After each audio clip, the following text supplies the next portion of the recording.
বহু প্রতীক্ষিত সেই শাপলা চত্বর হত্যা মামলার আমাদের ফরমাল চার্জ আমরা দাখিল করেছি 5ই মে 2013 সালে হেফাজতে ইসলামের একটি সমাবেশে তৎকালীন সরকারের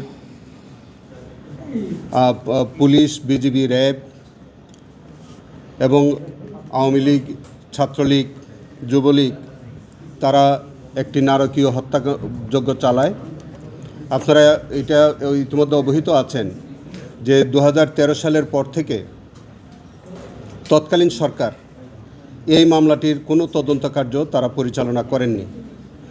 হেফাজতে ইসলামের পক্ষ থেকে বহু চেষ্টা করা সত্ত্বেও তৎকালীন সরকারের সময় এই হত্যাকাণ্ডের কোনো তদন্ত বা বিচার তারা পাননি।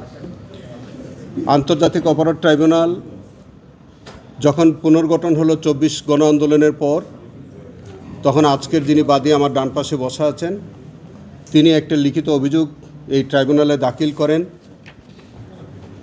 সেই অভিযোগের পরিপ্রেক্ষিতে অত্র ট্রাইব্যুনালের যে তদন্ত সংস্থা এই ঘটনাটাকে অত্যন্ত গুরুত্বের সাথে বিবেচনা করে সেটির তদন্ত কার্যে বিশেষভাবে মনোনিবেশ করে এবং আমি এই ট্রাইব্যুনালের দায়িত্বভার গ্রহণ করার পর চিফ প্রসিকিউটর হিসেবে আমি শাপলা চত্বর এই হত্যাকাণ্ডের এই ঘটনাটাকে অত্যন্ত গুরুত্বের সাথে দ্রুত ইনভেস্টিগেশন শেষ করে বিচারের সম্মুখীন করার জন্য আমি একটি বিশেষ গুরুত্ব আরোপ করি।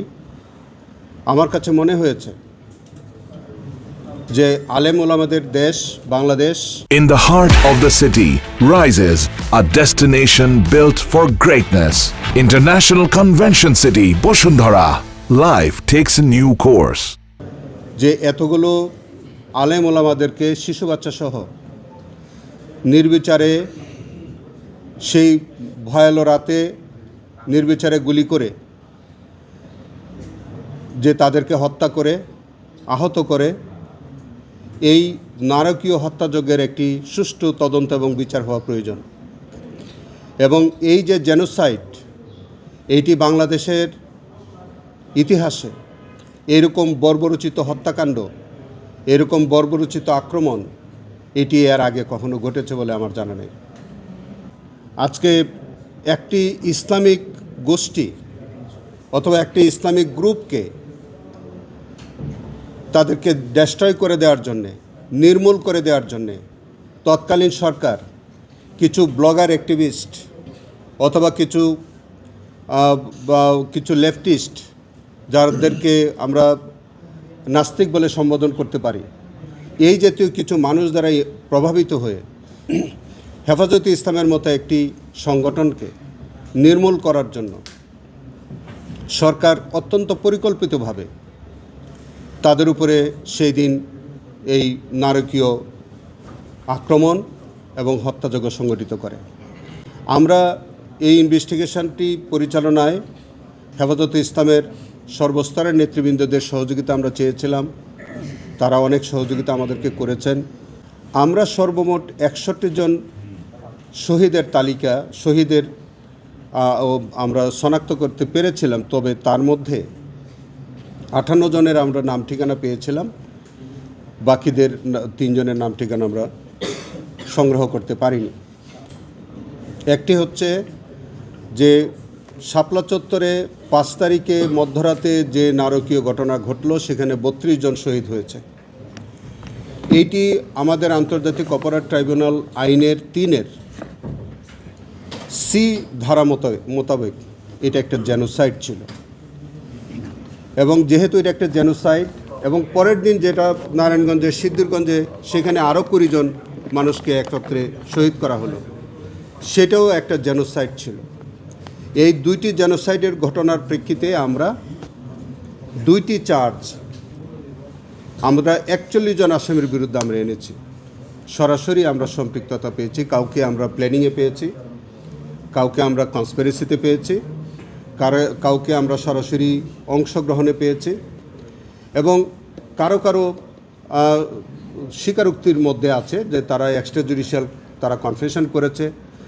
যেমন তৎকালীন তথ্যমন্ত্রী তারা সংসদে দাঁড়িয়ে বলেছে, তৎকালীন যে ডিএমপি কমিশনার বেনজির আহমেদ তিনি এগুলাকে কৃতিত্বপূর্ণ দমভক্তি আছে।